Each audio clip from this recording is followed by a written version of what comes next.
नमस्कार, कंज्यूमर अड्डा में आपका स्वागत है। आपके साथ मैं हूं विपिन भट्ट। तो देश के कुछ इलाकों में गुलाबी ठंड की शुरुआत हो चुकी है, खासतौर पे उत्तर भारत में, और धीरे धीरे उसका कुछ असर नीचे की तरफ भी जाता है, ना दक्षिण की तरफ भी जाता है। लेकिन ठंड अपनी जगह है। इस मौसम के साथ एक और चीज आती है जो हमें उतनी अच्छी नहीं लगती, और वो है बढ़ता प्रदूषण का लेवल। पहले तो बात होती थी, जब भी प्रदूषण का नाम आता था तो दिल्ली बदनाम है उसके लिए कि भाई प्रदूषण बहुत बढ़ जाता है। लेकिन देश के दूसरे शहरों की बात कर ले, अन्य मेट्रोस की बात कर ले, टीयर 1 टीयर 2 सिटीज की बात कर ले, अब कोई भी प्रदूषण से फ्री नहीं है, क्योंकि कंस्ट्रक्शन एक्टिविटी काफी ज्यादा है, गाड़ियों का धूल धुआं है, फिर कई जगह पराली और इस तरह की समस्याएं। तो हर शहर में जो एयर क्वालिटी इंडेक्स है वो सर्दियों की शुरुआत होते होते गड़बड़ाने लगता है। ठीक है साहब। अब एक स्टडी आई है जो कि कराई गई है all India institute of medical sciences में, यानी एम्स में, और ये रिसर्च या ये रिपोर्ट ये कहती है कि प्रदूषण का डायबिटीज से एक कनेक्शन है। प्रदूषण बढ़ेगा तो आपकी ब्लड में जो शुगर का लेवल है वो भी बढ़ेगा, यानी आगे चल के वो डायबिटीज को लीड करेगा। ये जैसा मैंने कहा स्टडी आई है all India institute of medical sciences में। तो आज इसी पर चर्चा करेंगे, क्योंकि प्रदूषण तो अपने आप एक बड़ी समस्या है, हम सब जानते हैं, उससे लंग्स की और सांस की और सब बीमारी होती है, लेकिन डायबिटीज ये नहीं सुना था। तो आइए सबसे पहले आपको बताते हैं कि रिपोर्ट क्या कह रही है, उसके बाद इस पर हम चर्चा शुरू करेंगे। तो लंबे वक्त तक अगर आप पीएम यानी कि जो PM 2.5 आप सब जानते हैं, ये बहुत ही माइन्यूट पार्टिकल्स होते हैं जो प्रदूषण के अंदर पाए जाते हैं। प्रदूषण में रहने से डायबिटीज का खतरा ज्यादा हो जाता है। जब भी आप प्रदूषित एरिया में होते हैं, सबसे खतरनाक ये PM 2.5 पार्टिकल्स होते हैं, PM 2. कण। इनसे इन्फ्लेमेशन होता है कोशिकाओं में, और जो डिटॉक्स करने की शरीर की क्षमता है, डिटॉक्स का मतलब ये नहीं कि आप अलग से डिटॉक्स करें, शरीर खुद को लगातार डिटॉक्स करता है, उस क्षमता पर असर पड़ता है। और आगे क्या होता है, हाइपरटेंशन के मरीजों में डायबिटीज का खतरा ज्यादा पाया गया। अच्छा, ऐसे लोग जिन्हें ऑलरेडी ब्लड प्रेशर की बीमारी है, उनमें जब ये PM 2.5 पार्टिकल के संपर्क में आते हैं तो डायबिटीज का खतरा और बढ़ता है। जिनमें नहीं उनमें भी बढ़ता है, लेकिन ऐसे लोगों को खतरा और बढ़ जाता है। प्रदूषण के कारण 50 साल से कम उम्र में भी डायबिटीज का खतरा, अमूमन मानते हैं कि भाई आजकल तो वैसे यंग एज में भी डायबिटीज हो रही है, इन्होंने 50 का एक मानक पकड़ा है, लेकिन प्रदूषण उसमें एक बड़ा कारक बन गया, और हम पा रहे हैं कि यंग लोगों में भी डायबिटीज का खतरा बढ़ रहा है। दिल्ली और चेन्नई में ये पूरा जो है रिसर्च किया गया था, 9000 लोगों से ज्यादा की स्टडी की गई है, लगातार 5 साल तक उनको मॉनिटर किया गया और तब ये रिजल्ट निकाले गए हैं। तो चलिए मैं इस पर चर्चा करूं, उससे पहले हल्की सी जानकारी। PM 2.5 तो 2.5 माइक्रोमीटर तक के छोटे कण, बहुत छोटे कण जो आंख से नहीं दिखते, उन्हीं को हम कहते हैं PM 2.5। धूल, मिट्टी, केमिकल में ये सब जगह पाए जाते हैं। जो स्मॉग बन जाता है, कोहरा टाइप का आजकल आपको दिखता है, वो सर्दियों के दिनों में उसमें 2.5 मौजूद होता है। हवा में हर वक्त मौजूद रहता है ये PM 2.5, लेकिन एक तय मात्रा से अगर ये ज्यादा हो जाए तो तकलीफ है, सांस के जरिए शरीर में पहुंच जाता है। और भी बातें हैं जो इसके बारे में हम आपको बताएंगे, लेकिन चलिए चर्चा की शुरुआत करते हैं। हमारे साथ है all India institute of medical sciences नई दिल्ली में कम्युनिटी मेडिसिन के प्रोफेसर डॉक्टर संजय रॉय, और centre for chronic disease control में senior research scientist doctor Siddharth Mandal, जिन्होंने ये पूरा रिसर्च किया है, जिसके बारे में अभी हम आपको जानकारी दे रहे थे। तो डॉक्टर मंडल, हम आपसे ही शुरुआत करते हैं। जैसा मैंने शुरुआत में भी कहा कि हम ये सब तो जानते थे कि प्रदूषण और उसमें PM 2.5, इनसे हमें लंग्स में प्रॉब्लम, सांस लेने में प्रॉब्लम, दूसरी 10 डिसीजेस, लेकिन डायबिटीज का कनेक्शन, ये क्या कोरिलेशन है? जी, PM 2.5 जो है ये बहुत ही छोटा होता है। तो आपने जैसे कहा, तो ये क्या करता है कि ये ब्लड में डायरेक्ट एंट्री पा लेता है, और एक बार ये ब्लड में चला गया तो ये बहुत सारी डिफरेंट तरह की बीमारियां की असर करता है। तो एक तो है हाइपरटेंशन। हाइपरटेंशन जो है वो ब्लड में चला जाता है PM 2.5, उसके बाद आर्टरी का जो आपका वॉल है वो थिकन हो जाता है, आपका ब्लड प्रेशर बढ़ जाता है।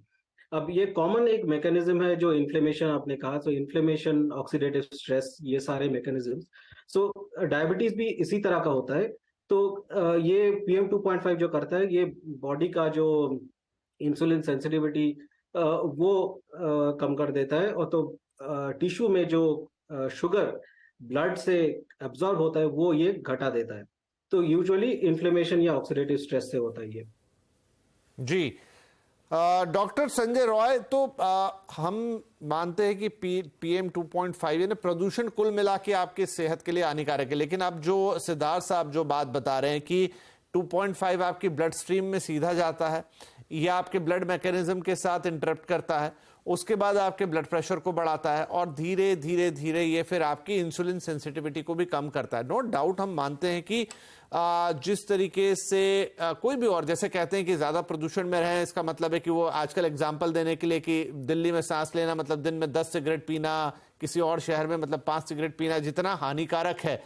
तो क्या ये कोरिलेशन भी उस समय में जैसा ये हम सिगरेट से तुलना कर रहे हैं उस तरह का कोरिलेशन है, ये डायरेक्ट कोरिलेशन है कि अगर आप प्रदूषण से एक्सपोज हैं तो अब आपको डायबिटीज और ब्लड प्रेशर का खतरा होगा? हाँ, देखिए, ये जो स्टडी किया है डॉक्टर मंडल ग्रुप ने, एम्स के भी कुछ लोग उसके पार्ट थे, 2 शहरों में किया है, दिल्ली और चेन्नई में। डायरेक्ट रिलेशन अभी नहीं कहा जा सकता है कि बिल्कुल कि जैसे डायरेक्ट हम तब कहते हैं कॉजल है, ऑल्दो इन्होंने 7 साल तक उसका फॉलोअप किया है और ये ठीक ठाक पीरियड होता है, बट इन टाइप की क्रॉनिक डिजीज और इस सब के लिए जो है यह इतना ही समय सफिशिएंट नहीं होता है। लेकिन यह डेफिनेटली यह एक अच्छी जो है एविडेंस इन्होंने जनरेट किया है कि फ्यूचर में जो है हमें इस पे ध्यान देने की जरूरत है और एविडेंस जरूरत करने की जरूरत है। हो सकता है कल बिल्कुल जो है ये आ जाए कि नहीं इस लेवल के कारण से जो है जो हम ये भी बताते हैं एपिडेमियोलॉजी में कि डोज और ड्यूरेशन का रिलेशनशिप होता है कि इतनी डोज पे अगर इतने दिन तक हम रहें तो ये संभावना है, इतनी प्रतिशत है, वो भी डेवलप कर लें। सबको पता है, ये कोई ऐसी न्यू इंफॉर्मेशन नहीं है कि ये इसका जो है एक तो इमीडिएट प्रभाव पड़ता है जो पुअर एयर क्वालिटी होता है, जो एयर पॉल्यूशन का, और लॉन्ग टर्म प्रभाव पड़ता है। ये जो अभी स्टडी की आप बात कर रहे थे वह एक लॉन्ग टर्म प्रभाव का ये है कि लॉन्ग टर्म में हमारे पास सफिशिएंट एविडेंस थे काफी स्टडी का कि कैंसर कर सकता है, क्योंकि वेरियस जो है मेटल्स और हम इनहेल करते रहते हैं पुअर क्वालिटी का, इसलिए जो है उसकी संभावना बढ़ जाती है। कई केमिकल्स को हम लेते रहते हैं, कार्बन मोनोऑक्साइड लेते हैं, हम नाइट्रस ऑक्साइड लेते हैं, SO2 लेते हैं। सो इन सबों से जो है लेते हैं, इमीडिएट जो प्रॉब्लम होती है, लॉन्ग टर्म भी प्रॉब्लम होती है, वह होती है। बट कैंसर के लिए था, हाइपरटेंशन का था कि ब्लड प्रेशर बढ़ता है, सर दर्द, इस सब की समस्या रहती है, इरिटेशन आंख में होता रहता है। बट डायबिटीज का इतना स्ट्रांग एसोसिएशन इन्होंने जो अपनी स्टडी किए 7 साल के फॉलोअप के बाद, इफ आई रिकॉल करेक्टली 2010 से 2016 तक इन्होंने किया है। सो 10 से 16 पूरा 7 साल का फॉलोअप किया है, तो उसमें जो है एक अच्छा एविडेंस इसको हम अभी मान सकते हैं। लेकिन मैं अब ये नहीं कहूंगा कि बिल्कुल डायरेक्ट रिलेशन है एक स्टडी। हाँ ठीक है, आपने एक टाइम पीरियड के ऊपर उसको करा। तो डॉक्टर मंडल ये बताइए, आपने इसमें कहा कि 50 साल से कम उम्र वालों को डायबिटीज डेवलप हुई। आजकल तो जो हम देख रहे हैं डायबिटीज के केसेस तो और यंग पेशेंट्स में आ रही हैं। स्ट्रेस उसका एक बहुत बड़ा कारण बताया जाता है। हो सकता है बहुत लोगों को हेरिडिटरी वो नहीं मिल रही। पहले तो हम ये मानते थे कि जिनको फैमिली से मिल रही है, फैमिली हिस्ट्री उन्हीं को होती थी। अब ये हो गया है कि नहीं, ज़्यादातर जो नए केसेस आ रहे हैं उनको कोई फैमिली हिस्ट्री है ही नहीं, वो लाइफस्टाइल वाली डिजीज़ ज़्यादा हो गई है। तो अब देखिए, लाइफस्टाइल भी है, स्ट्रेस भी है और साथ में प्रदूषण भी जोड़ दें तो क्या ये जो 50 साल का आपका मानक है खिसक के नीचे और 30 या 40 के आसपास आ जाएगा? जी, तो ये जो 50 साल का जो आप बात कर रहे हैं, ये हमने पाया है दिल्ली में। चेन्नई में ये नहीं देखा हमने। तो दिल्ली में आप देखिए कि एयर पोल्यूशन का लेवल बहुत ज्यादा होता है, तो चेन्नई में कम होता है। तो ये भी हो सकता है कि बहुत ज्यादा अगर हो गया तो यंग जो पॉपुलेशन है उनको ज्यादा इफेक्ट करेगा। और इसके साथ है कि अगर एयर पोल्यूशन है और उसके साथ आपका लाइफस्टाइल खराब है, आपका डाइट खराब है, तो ये दोनों मिला के एक एक्स्ट्रा एडिशनल इफेक्ट होता है। तो ये जो हमने दिखाए हैं दिल्ली में, तो ये उसके कारण हो सकता है, सिर्फ एयर पोल्यूशन के लिए नहीं, उसके साथ और दूसरे कारण भी हो सकते हैं। अच्छा, ऐसे में डॉक्टर रॉय, एक चीज मेरे मन में आती है, एक सवाल स्वाभाविक तौर पे आता है कि ये जो पोल्यूशन वाला पीरियड होता है ये ज्यादा करके जो सर्दी वाला वक्त होता है, जब हम देखते हैं कि एयर डेंसिटी थोड़ी हाई हो जाती है, उसमें स्मॉग इकट्ठा हो जाता है। और नो डाउट वो सिर्फ दिल्ली ही नहीं, बाकी शहरों की भी कहानी है, दिल्ली में हालात सबसे ज्यादा खराब होते हैं। तो 3-4 महीने जब आप इससे एक्सपोज रहते हैं और बाकी के 8 महीने फिर थोड़ा न्यूट्रलाइज होता है, तो क्या बॉडी को वहां पर रिकवर करने का मौका नहीं मिलता? इस समय जो डैमेज होता है वो एक तरीके का परमानेंट डैमेज हो जाता है, उसके बाद उसके आप सुधार नहीं सकते, मतलब वो मैकेनिज्म कैसे काम करता है? हाँ, ये बहुत ही अच्छा सवाल है विनीत जी। देखिए, हिंदुस्तान की अगर मैं बात करूं और खासकर मेट्रो सिटीज की, इवन सेकेंड लेवल की भी सिटीज की बात करूं, तो प्रदूषण का लेवल ऑलमोस्ट सालों जो है पूरे साल ज्यादा रहता है। हाँ, सर्दियों में उसका प्रभाव ज्यादा हो जाता है। लेवल जो है दिल्ली का आप देखें तो 700 हम क्रॉस कर जाते हैं एयर क्वालिटी इंडेक्स का जो मापदंड है, जबकि अगर WHO कट ऑफ देखें तो 20 के आसपास है।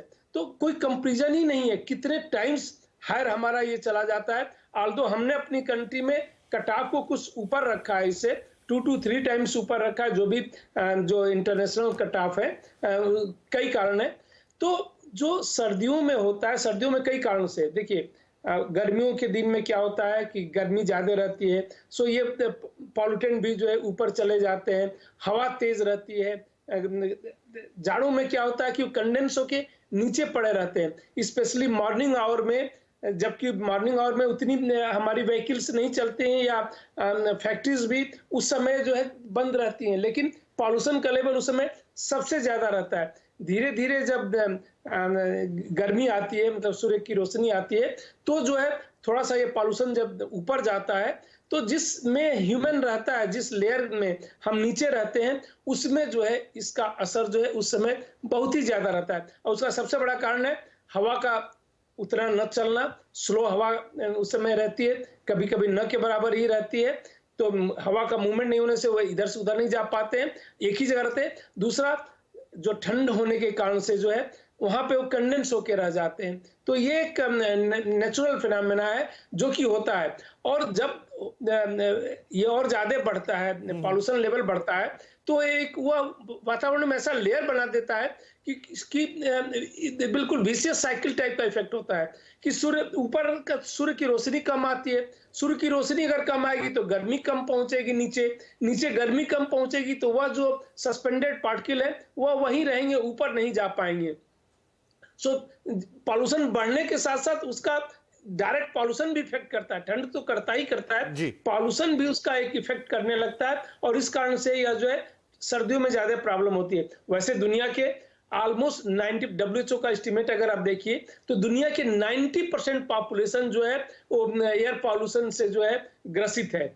कुछ कंट्रीज को, डेवलप कंट्री को छोड़ दीजिए जहां पे उन्होंने पूरी तरीके से कंट्रोल कर दिया है। उनके हिसाब से सर सबसे बड़ा किलर भी पॉल्यूशन ही है, डायरेक्टली या इनडायरेक्ट वे में सबसे ज्यादा मौतें जो हो रही हैं वो पॉल्यूशन की वजह से ही हो रही है।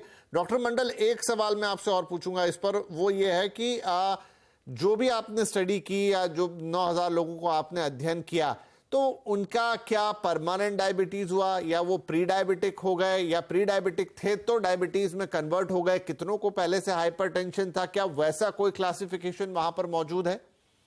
जी, तो हमने वो पेपर में वो सारे नंबर्स है, बट ओवरऑल हमने जब शुरू किया था तो ये जो टोटल पॉपुलेशन था, इनमें से चेन्नई में करीब 24% और दिल्ली में करीब 32% को ऑलरेडी डायबिटीज था। बाकी लोगों को कुछ परसेंटेज का प्री डायबिटीज था, बाकी लोगों का कुछ भी नहीं था। तो हमने जो देखा है, ये जो डायबिटीज का जो हम असेसमेंट करते हैं, तो उनका जो नए डायबिटीज जो पेशेंट है ये ऑलरेडी डायबिटिक हो चुके हैं, और वापस जाना आप मेडिसिन से कंट्रोल कर सकते हैं। आप ये कह रहे हैं कि जो वो पेशेंट थे जिन्हें ना तो प्री डायबिटीज था ना कुछ और प्रॉब्लम थी, वो भी डायबिटिक हो गए? हाँ, ठीक है।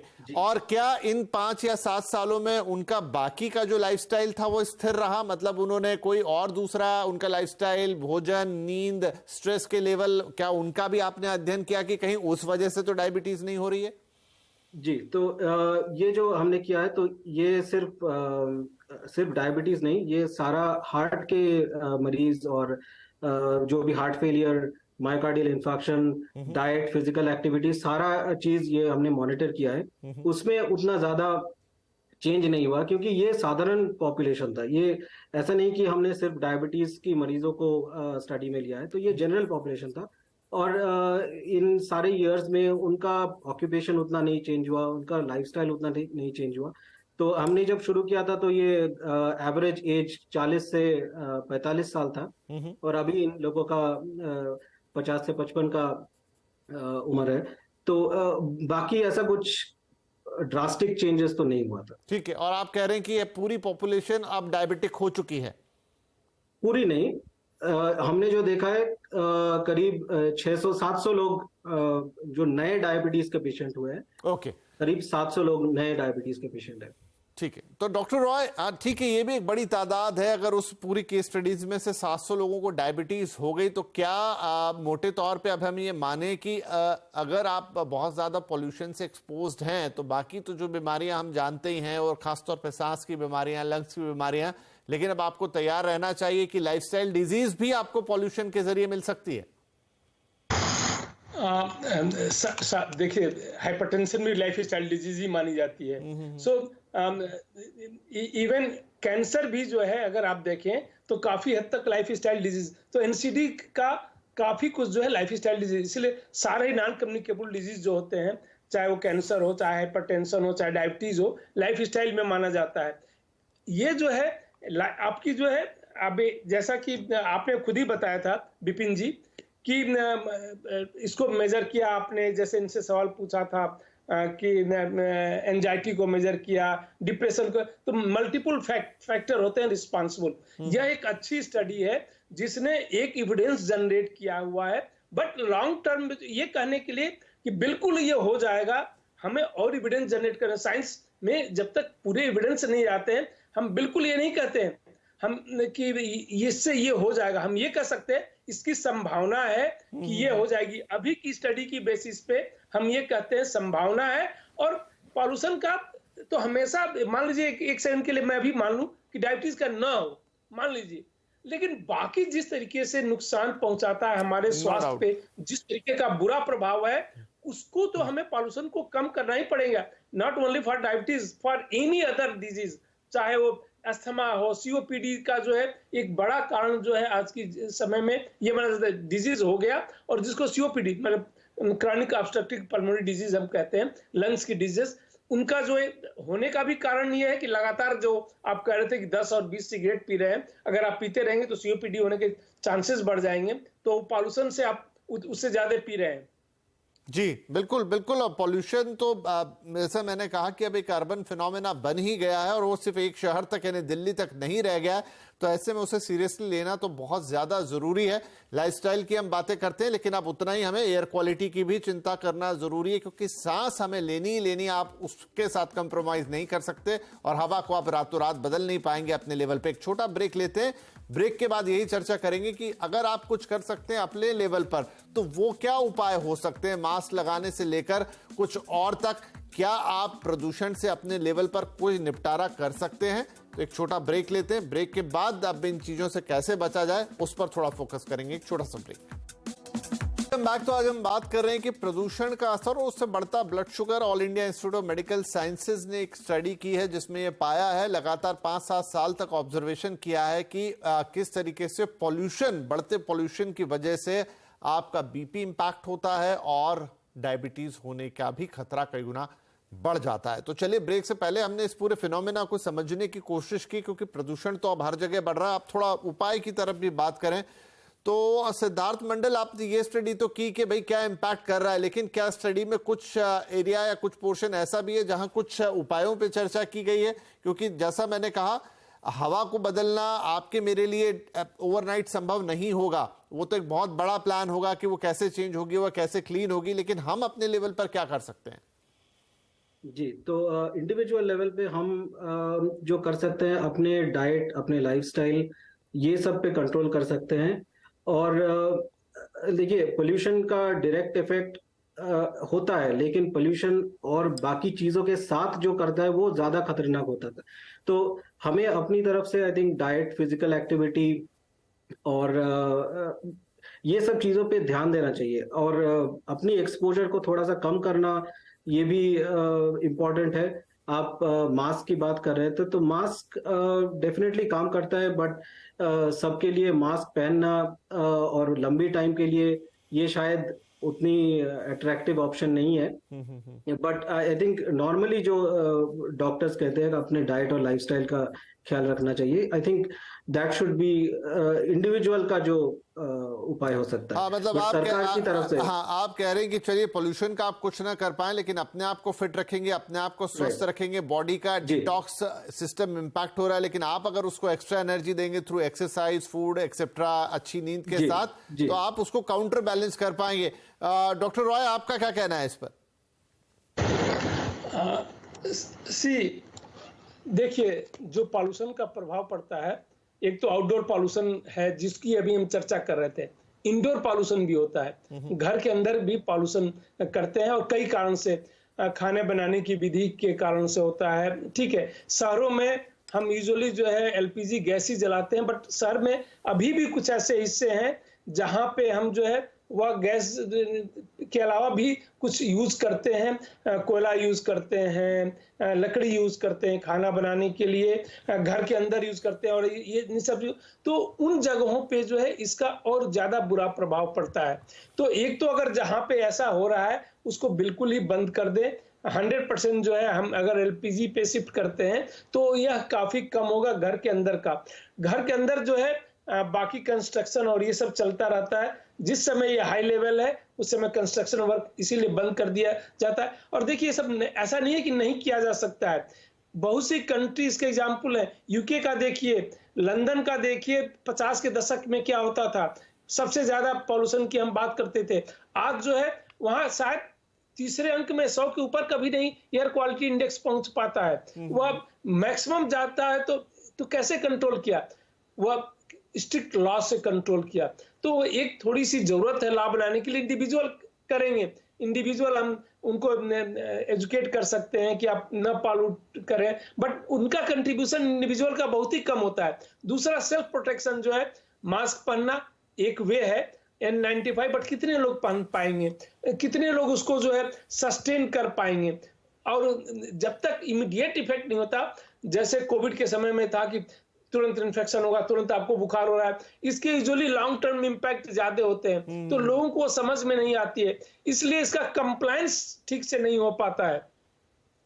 तो आप घर के अंदर हम हेल्थ एजुकेशन दे सकते हैं कि जिस समय सुबह के समय बहुत ही ज्यादा है, क्योंकि बच्चों और बुजुर्गों में इसका असर थोड़ा ज्यादा होगा वेरियस रीजन के कारण से, कि आप घर से उस समय ना निकले, तो हेल्थ एजुकेशन एक वे हो सकता है, बट लॉन्ग टर्म के लिए तो नहीं, आप बिल्कुल सही कह रहे हैं डॉक्टर रॉय कि इसके दो ही चीजें हैं, दो ही तरीके हैं। एक तो जैसे आपने इंग्लैंड का उदाहरण दिया, जी हम भी जानते हैं कि एक समय वहां पर भी ऐसी स्थिति थी कि आप सांस नहीं ले सकते थे, और आज देखिए तो one of the cleanest air आपको वहां मिलेगी, तो वो भी किसी न किसी तरीके से अचीव किया गया होगा। तो एक तरीका है जहां सरकार नियम बनाए, कानून बनाए, लॉ बनाए, थोड़ा लॉन्ग टर्म जरूर है, उस पर काम भी हो रहा है, लेकिन चूंकि यहाँ भी हम उस लेवल पे जाके चर्चा नहीं कर सकते, ना उतना वक्त है। लेकिन एक तो वो हो गया, और दूसरा कि जब तक वो होता है तब तक के लिए आपका एक सेल्फ एजुकेट होना बहुत जरूरी है, कि आप अगर उस चीज को नहीं बदल सकते तो एटलीस्ट अपने आप को फिट रखें, अच्छा खाएं, अच्छा पिएं, एक्सरसाइज करें, और अच्छी चीजों का सेवन करें, नींद अच्छी लें, यानी कि अपनी बॉडी की एक्टिविटी को अच्छा रखें, उसकी डिटॉक्स की क्षमता को और बढ़ाएं, ताकि बाहर से जो इम्प्योरिटी आ रही है उससे लड़ने की क्षमता उसमें बनी रहे। और कुछ और बातें जहां मास्क वगैरह का प्रयोग कर सकते हैं तो डेफिनेटली, और जब हाई डेंसिटी का टाइम है तब बच्चे और जिनको भी थोड़ा सा प्रॉब्लम है वो नहीं निकले, अपना एक्सपोजर थोड़ा कम करें इन 2-3 महीनों के अंदर। फिलहाल ये उपाय हमारे साथ में। तो आज के कार्यक्रम का मकसद यही था कि आपको अवेयर करें, क्योंकि इन दिनों पॉल्यूशन एक बड़ी समस्या है, और उससे अब तो डायबिटीज तक के खतरे सामने आ रहे हैं, तो हमें उसके बारे में और अवेयर हो जाना चाहिए। बहुत शुक्रिया आप दोनों ही मेहमानों का आज इस कार्यक्रम में शामिल होने के लिए। नमस्कार।